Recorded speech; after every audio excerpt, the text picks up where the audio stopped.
Hey, this is Anney. And Samantha. And welcome to Stuff I Never Told You, a production of iHeartRadio.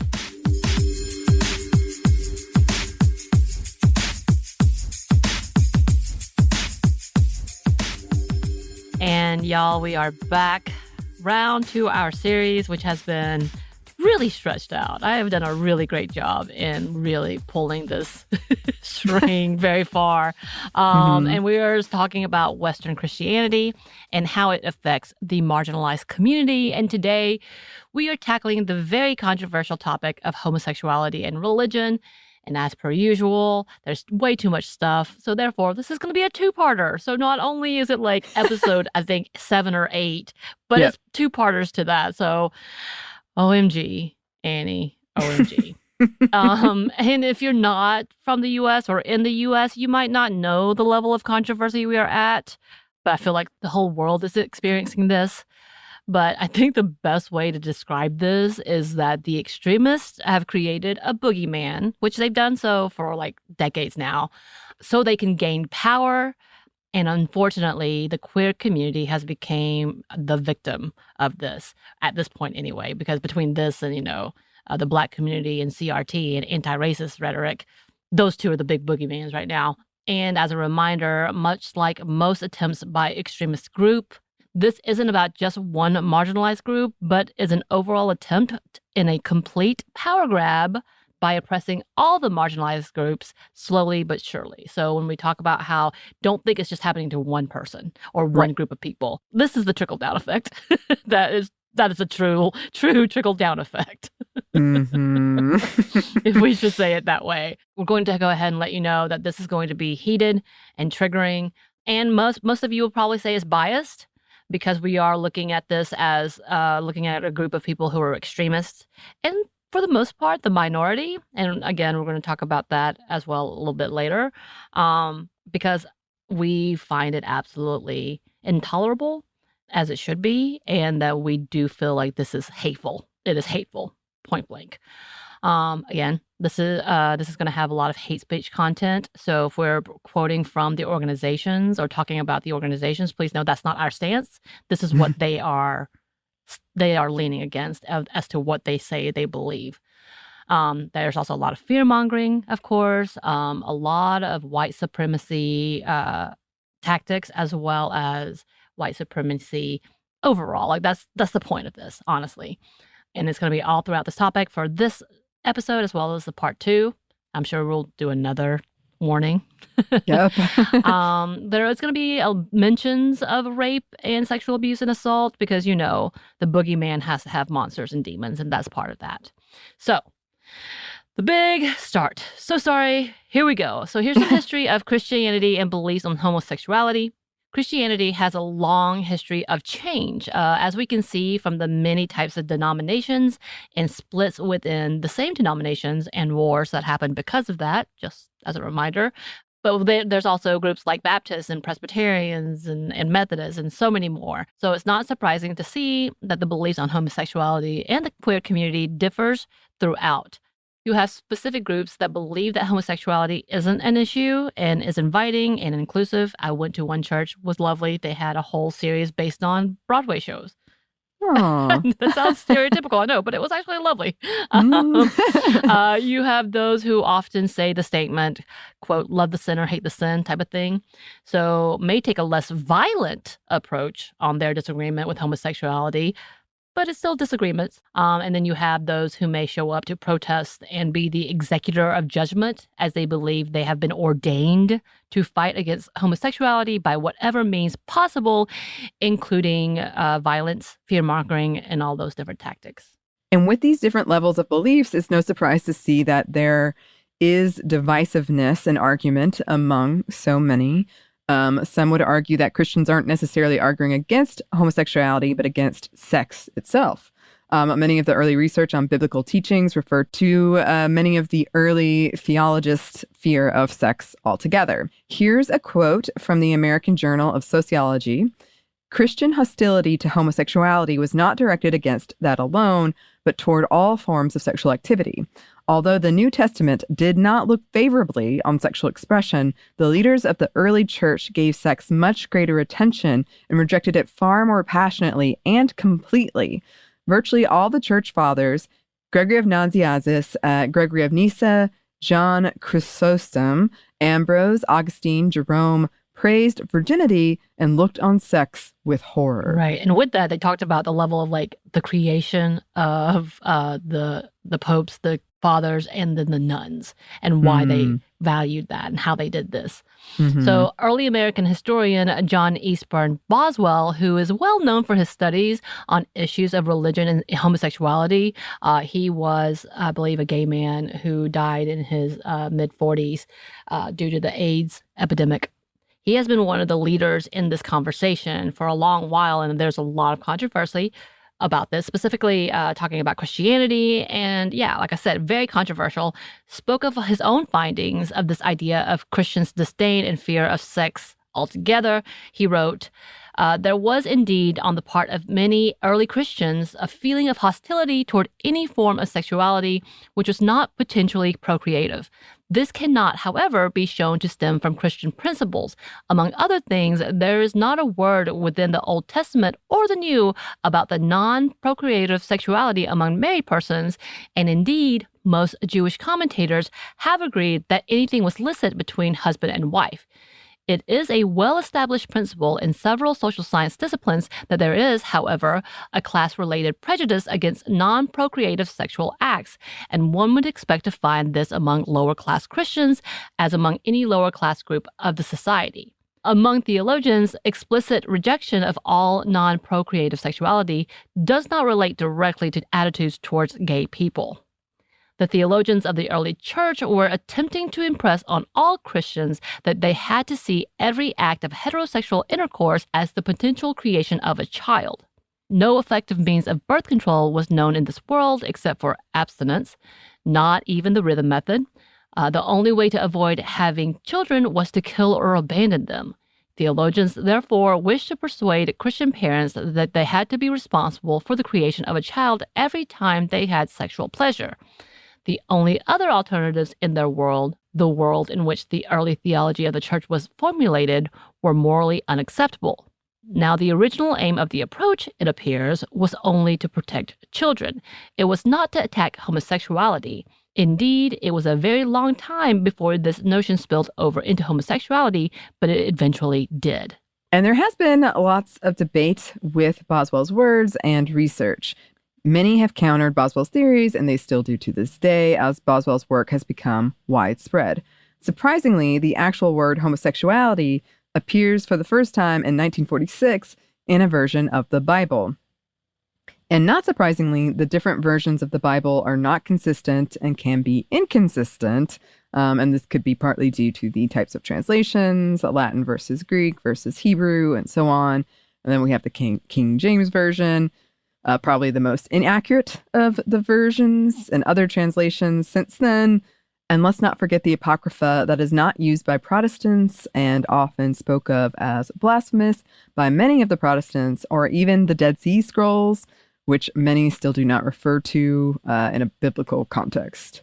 The spread of the idea that homosexuality as a sin can be found as a part of the Catholic belief of natural law, which is now held by other groups such as the Orthodox Church and some Protestant denominations, including the Southern Baptist Convention and some United Methodist churches.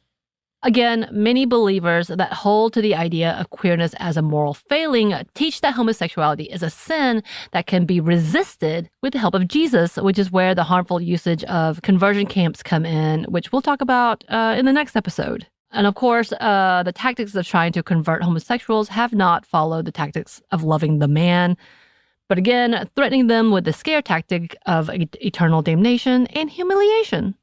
Yeah, Did you ever experience the campus preachers that would just go around screaming about how you were going to hell? Yeah. Especially those, like, it was specifically to like all sex, much like what we just talked about before, because we know that that's kind of the pinnacle point for purity culture, all of that. But like we had them talking about gay people, and we know Westboro Church, that's their favorite thing to do is to go to funerals of the queer community and then tell them they're all burning in hell, or hoping that they're going to be in hell. Yep. Which is lovely in itself. Sarcasm. Oh, yeah. But yeah, there's so much to that. Yeah, and there's a famous example to me because at Dragon Con every year there is a group that comes. It's specifically one man, but it's a whole group, and they are spouting this kind of stuff, and they have like a bullhorn, and they're saying, like queer people are going to hell. But it's been very heartwarming in some sense because now we all know who it is, and we all go and like protest against him. And there's a lot more of us and a lot more. Yes. You know, that typically is how it goes. The people who come to protest or do these things are outdone by those who are in that community doing whatever they're doing because they're there to celebrate. So, of course, people are coming to celebrate and love their own community. And then you have 3 or 4 people who come to hate. And so they're going to be outnumbered. Yeah. And people have like the nice part. Made costumes about it. Like, it's very like, signs. It's very Dragon Con. Yeah. I love the signs. That's like this dude's gay, or you know, like not that that's a derogatory, but like you know, the level of like this dude is he's closeted. We know what's happening type of level. Yes. A lot of trolling happens to that group, but they continue to come. I'm sure they'll be here this year too. Now there are many denominations who have turned away from the idea of homosexuality as a sin. According to a very thorough Wikipedia page about the history of Christianity and homosexuality, they say, quote, a minority interpret biblical passages differently and argue that homosexuality can be seen as morally acceptable.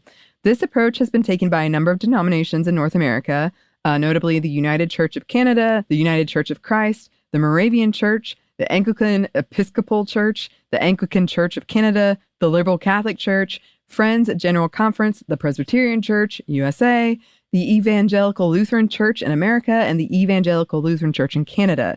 Relatively many denominations have taken this approach in Europe, including United, Reformed, and Lutheran churches. The Evangelical Church in Germany, Church of Sweden, Church of Norway, Church of Denmark, Protestant Church of the Netherlands, Church of Iceland, United Protestant Church in Belgium, United Protestant Church of France, Federation of Swiss Protestant Churches, Methodist Church of Great Britain, and the Church of Scotland. And I will say, my mom, Presbyterian Church, they are very LGBTQ friendly.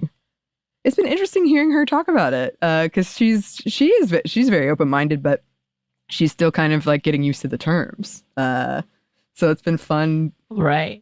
I would say fun, like because she is and she wants to get it right, and she'll ask me about it and talk about it. It's really cute. Oh, that's lovely. I love that that's the good experience. Yeah. That's exactly one of the reasons we wanted to point this out, even though it came from a Wikipedia page. It was very thorough if you want to go look at it. But because they do name off some of these churches, and I think we want to give credit, even though it's the bare minimum, but still it's something to celebrate, to know that people who, and I do have many gay and queer Christian friends who go to church. And I think that needs to be celebrated too, because they have a strong belief, and they should be allowed to also practice those beliefs, and knowing that these churches exist, which I find it not funny about right on point that you see like Church of Sweden, Church of Norway, and then we don't have like Church of the US. We did. That'd be super scary, probably. It probably would. And I'll also say, as you already mentioned, but just to reinforce the point, even within denominations, people fight because that's one of the things my mom is dealing with in the Presbyterian denomination is there is a group, and some of her family is involved, that think they're too liberal now. Right. So they're going to split soon. So that's how the splits happen. I've seen that happen so many times with my churches. Like they just leave and they start their own church, and I'm like, what just happened? Right. Yeah. So, like, yes, call it out. It's good, but also not. They're still fighting. It's still a thing. Yeah. But of course, this all has now spilled out of the churches and into politics and policies, and we know this. With bills like the Florida's Don't Say Gay bills and the anti-trans bills all over the country, the politicians have made it clear that homosexuality has become a battleground for them. One report shows that as of June of this year, 2023, there have been at least 530 anti-LGBTQ-focused legislations. And there's a war against the queer community. And with that, at least 68 have passed and 122 have failed. And the rest are just either in limbo or still being discussed. Interestingly, as a side note, there is now a new AP article that just came out saying that the majority of Americans believe that the politicians are not working for the interest of the actual population or what they feel is a representation of what they want. And I think we talked about this previously anyway, about the fact that, again, it's not the majority who is wanting this. Mm-hmm. Yeah, and we often include... again, this is just pretty much the loud minority that we talked about, which often includes those with the most power or the most money, usually both, and they seem to be controlling the narrative and the policies being introduced or seen as important. So it is very all like at the surface where you go to and who you talk to, because when we talk to people directly, it doesn't feel like that's anybody's feelings, or that just the same way with the abortion issue. Right. But we've also, as we discussed, we've seen kind of a backtracking because it has become such a big... Right. They have become so loud. Right. And that's from people who are probably already kind of not supportive anyway. Right. But we're like, I'll be quiet about it. I don't care about it. But now it's become this issue. Right. Again, for the last decade, more and more people were accepting of the queer community. Like you said, we've given, as we talked about, personal examples about how our own families went from they just want to exist to why are they pushing this in our faces, and then also that they're turning our kids gay. Yep. Literally a thing said by my family, not to me though, because I think they know that I would fight them. Or make fun of them. Yeah. I don't know, because I don't know how to react to that other than to laugh and be like, what? Because it's so ridiculous to me. But they have the audacity to say it to some of the family members who think more like myself, but have always been quieter or newer to this way of thinking.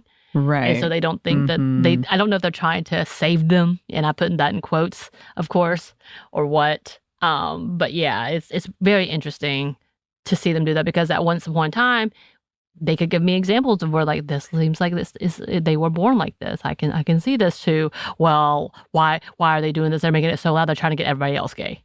It's in the water. It's in the water. That's the new. Is that I thought it was in the air particles. I heard it. I heard that in high school that it was in the water, but recently a politician made a lot of headlines because he said that. I feel like they just reach to the same old things. There's nothing new anymore. Be creative. It's true. Come on.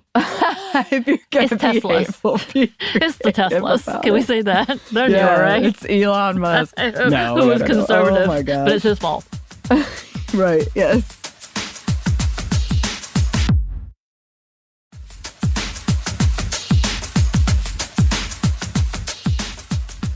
And the Pope, as in fact, just this year, came out against all the anti-gay legislation himself. Yes, here's a quote from The Guardian. Pope Francis has criticized laws that criminalize homosexuality as unjust, saying God loves all his children just as they are, and calling on Catholic bishops who support the laws to welcome LGBTQ plus people to the church. Being homosexual isn't a crime, Francis said on Tuesday in an interview. Francis acknowledged that Catholic bishops in some parts of the world support laws that criminalize homosexuality or discriminate against LGBTQ plus people, and he himself referred to the issue in terms of sin. But he attributed such attitudes to cultural backgrounds and said bishops in particular need to undergo a process of change to recognize the dignity of everyone. And that same article continues, declaring such laws unjust. Francis said the Catholic Church can and should work to put an end to them. It must do this. It must do this, he said. Francis quoted the Catholic Catechism in saying gay people must be welcomed and respected and should not be marginalized or discriminated against. We are all children of God, and God loves us as we are, and for the strength that each of us fights for our dignity, Francis said. But of course, this is not to say the Pope changed the Catholic beliefs that homosexuality is a sin, but rather that to even him, these laws are cruel and also a sin, saying it's a sin to lack charity with one another. Right. So, kind of good. What a good. Yeah, it's one of those like, it could be worse. It's a step. Right. Yeah. But, okay. But that doesn't seem to make any difference when it comes to politics. As we said before, it's not the majority looking to criminalize and discriminate against the queer community, but small, powerful groups. So let's talk about a few of them. Unsurprisingly, the majority of these who are the head of these movements are a part of the Christian nationalist movement, which we'll talk about in hopefully the final episode, I don't know. In that group, the vast majority are white evangelical Protestants, and 2/3 of that is Republican and independents who are right-leaning. Now, we got this from a study from the Pew that uses open-ended questions that ask about the U.S. and whether it is or should be a Christian nation. So instead of saying nationalism, it says, should the U.S. be a Christian nation, and how that works. And the responses varied on what Christian nationalism was and what specific level of Christianity they think should be enforced. So some would say along the lines of, trusting in God on the money. That's great.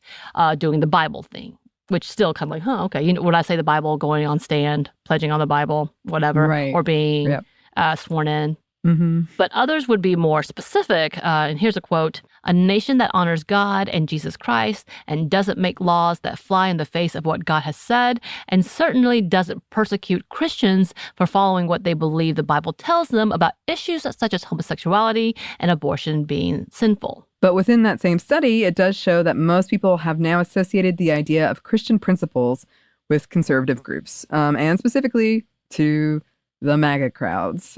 Here's a quote from the study. "It should mean they follow the teachings of Christ. However, now it can mean extremist, money-loaded white nationalists pushing their agenda." Another claims, "It should mean that the nation is guided by the teachings of Christ, but most Christian politicians wish to exploit religion in a manner Christ would not approve." Several respondents suggest that its meaning recently changed. "I used to think it was a positive view, but now with the MAGA crowd, I view it as racist, homophobic, anti-woman." And another quote, "Similarly, some respondents see the idea of a Christian nation as a political tool. As one respondent says, 'To me, it means pandering to a subset of our population to get money and votes.' Other descriptions in this category include ruled by religious propaganda, pretending to be Christian but yet not being Christian in order to gain politically, being used for political purposes, and a bunch of hypocrites who use God as a shield to do, say, wacky, zany things, and everyone's supposed to brush it off." Right.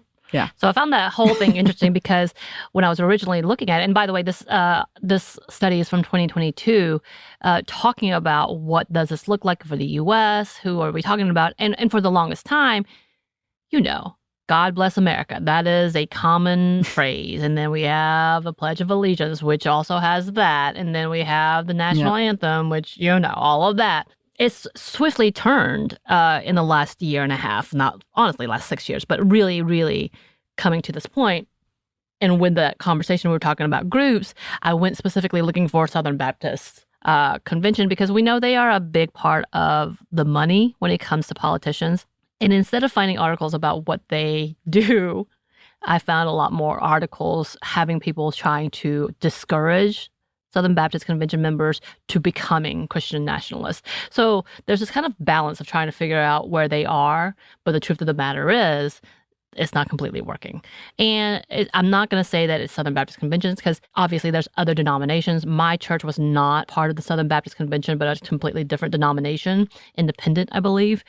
And they are way more extreme to me than anyone else. I think it has everything to do with being uneducated and have everything to do with the fact that they are all lower class socioeconomically. So that's an easy target for these crews. We know this. But doesn't mean they don't exist because, again, Southern Baptist Convention has a lot of money. And when we talk about homosexuality, they are crew number one in this fight. As in fact, we know that they just recently chastised groups of people that have women ministers, like recently being a couple of weeks ago. Yep. So they expelled one of their biggest churches in California because they were disappointed that there was one woman pastor. Yep. Yeah. Anyway. Yep. We'll come back to that. That's probably way down the road of let's have an update about why everything is awful. But outside of that, we're going to talk about other specific groups.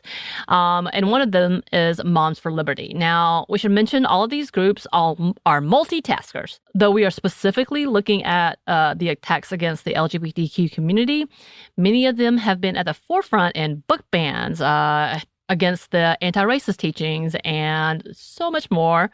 And Moms for Liberty, who's just been recently named a hate group by the SPLC, I think the Human Rights Campaign has too. The group has been a force ever since their anti-mask campaign during the pandemic, which is when they were formed. Out of Florida, by the way, y'all.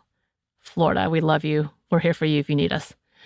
Here's a quote from the recent NPR article. Moms of Liberty, founded in early 2021 by conservative women in Florida, has quickly expanded its presence across the country. It has landed national media attention for its efforts, sometimes successfully, to fight COVID safety measures in schools, ban books, limit discussion about race and LGBTQ identities, and populate local school boards with conservatives. Two of its founders, Tina Descovich and Tiffany Justice, provided NPR with a written statement in lieu of an interview to respond to the SBLC designation. Here's the quote.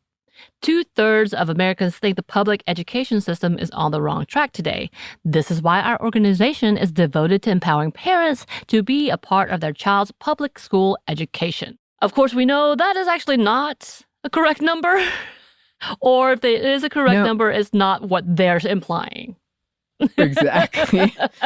As in fact, part of the people would be complaining that because of the things like this that Moms of Liberty are doing is part of the problem of their education system. Yes. And we did talk about them in our book banning episode, and we also talked about them in our recent queer update episode because they are part of Ron DeSantis has had conferences with them.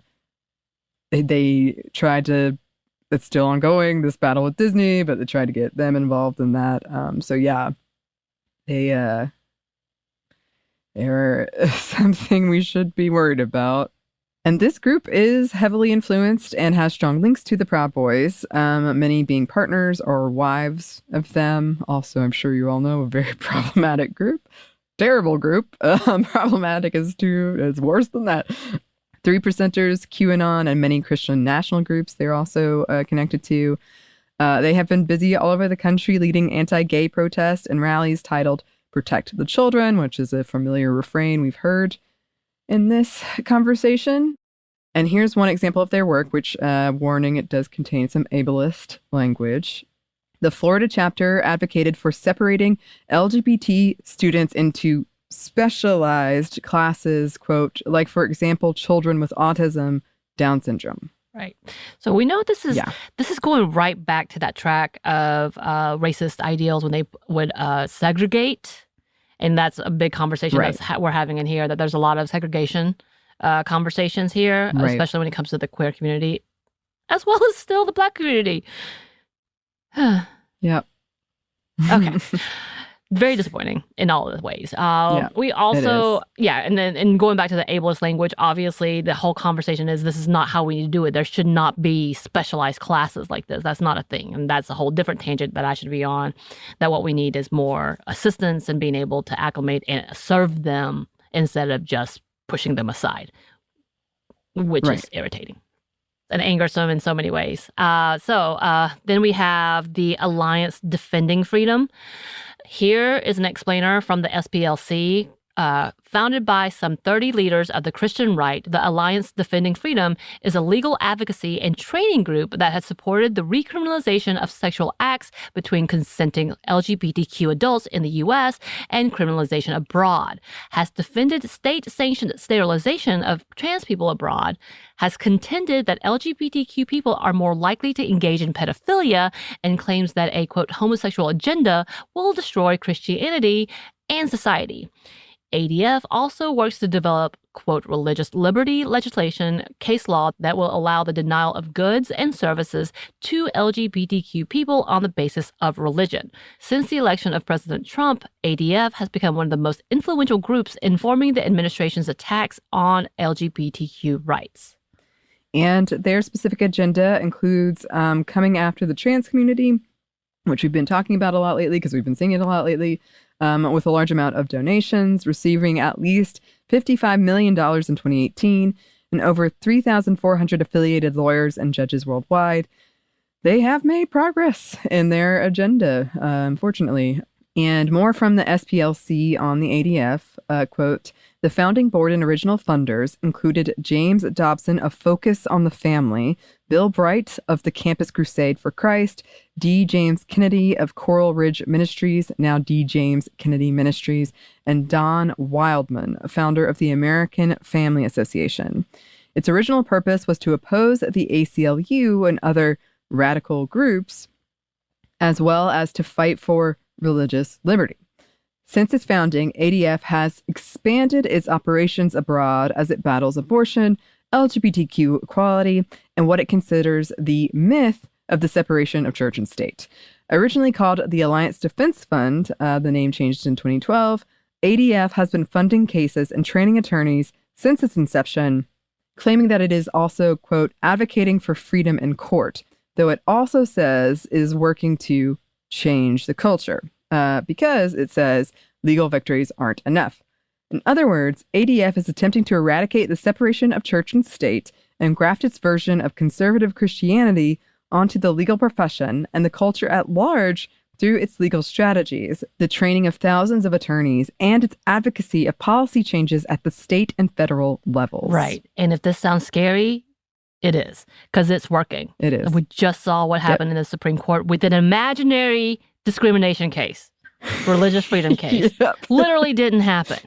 But she was trying to prevent it beforehand. So this is bad. Also, I believe this is the same organization that helped with the cake.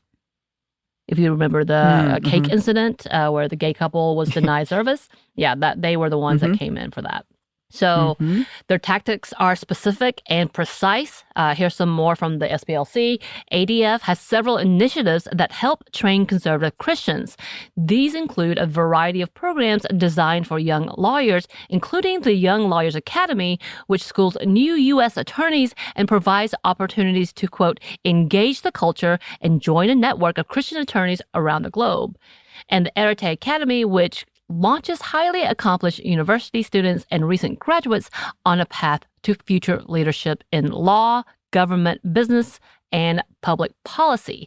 ADF Academy is a training program that purports to equip participants to, quote, effectively advocate for religious liberty, the sanctity of life, and marriage and family. ADF claims more than 1,800 lawyers have participated. The organization also offers the secretive Blackstone Legal Fellowship, through which Christian law students study under prominent scholars, participate in internships, and prepare for life and leadership in the legal profession.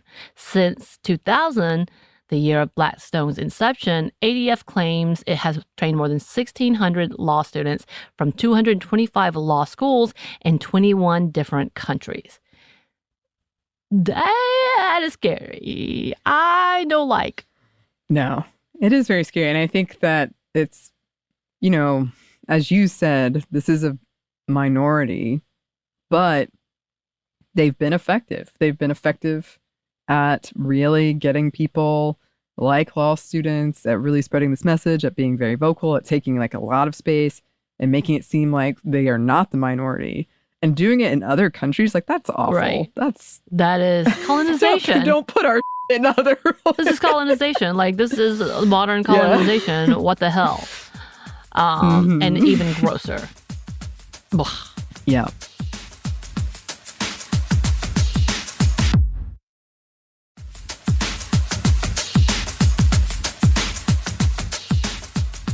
So with these specific initiatives, they have also written out specific agendas to go after the, quote, homosexual agenda. A book written by an ADF leader titled The Homosexual Agenda, Exposing the Principal Threat to Religious Freedom Today, specifically addresses the, again, quote, homosexual agenda, which, by the way, the SPLC explains as a nefarious scheme to destroy Christianity and eventually civilization through LGBTQ people's efforts to secure equality under the law. To those who believe in this conspiracy theory, the LGBTQ are not really seeking equality. Rather, they are actually seeking to destroy such things as Christianity, the family, and culture. And I would like to say, between this episode as well as the feminist episodes on Christianity, if that was a thing, I feel like we would win, right? Because there's a lot of us. I know. It's one of those frustrating but kind of funny things where it's like, you're giving me a lot of power when all I want to do is like sit and read fan fiction and not really have sex with anybody. But all right. And also to be able to have my own body and make sure I'm cared for and being paid right. Like, I don't. Yeah. And just be happy in my own family. Like, I don't. Whether it be you and your fan fiction as your family and me and my partner and my dog. Like, let me be. Right. But yet, we Not actively trying to destroy. Well, now I am. I'm just playing. That's going to be taken out of context. Oh, like, Lord. Now I've got a goal. Here we go. Oh, no. And the book expands on the idea again from the SPLC site by supporting, quote, the pseudoscientific and dangerous practice of so-called ex-gay therapy to falsely claim that LGBTQ plus people are more likely to engage in pedophilia and to claim that schools are indoctrinating children into being LGBTQ. Lately, the authors breathlessly claim homosexual behavior on college campuses is taking a dangerous new turn, the promotion of sexual relations between adults and children, known as pedophilia. Which again, yes, we've heard that argument a lot. And of course, they add the idea that if civil union is allowed for same-sex marriages, that it would destroy the institution of marriage altogether. Of course. Which is, again, one of those big moments that we haven't even addressed the fact the majority of people who have been arrested for pedophilia and child molestation have been a part of these groups. Or at least think along the lines of these groups. Every single one of them. Yeah. Thus far. Mm-hmm. Thus far. Yeah, we talked about that a little bit more in the abuse episode, but yeah. I mean, the rings and then I'm getting more and more stuff in my feed about actual police and police officers and having a ring. We know there's a case right now that is ongoing on a military site in which there was a 14-year-old indigenous girl taken and trafficked and no one was wanting to talk about it. Right. Convenient. Mm-hmm. Then we have one of the more known groups, Focus on the Family, who has famously continued to blame gays for any and all natural or unnatural incidents, including the Sandy Hook school shooting. And here are some quotes from the Focus on the Family. Quote, the tree of homosexuality bears bad fruits. Sodomitical acts have not only external consequences like death, disease, and childlessness, but internal ones. Some of the internal consequences are psychological, like loneliness and compulsive behavior. Others are moral, for we cannot violate the human design, yet expect things to go on as they are. That road leads down and down. Which, honestly, if I did not know this was about homosexuality, I would think about some suburban wives and thinking that's talking about them. Mm-hmm. Just saying.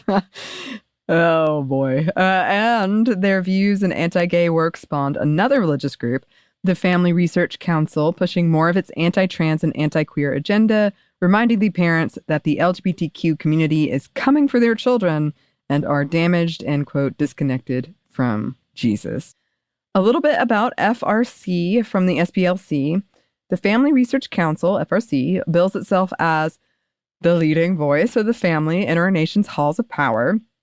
But the group's real specialty is defaming LGBTQ people. FRC often makes false claims about the LGBTQ community based on discredited research and junk science.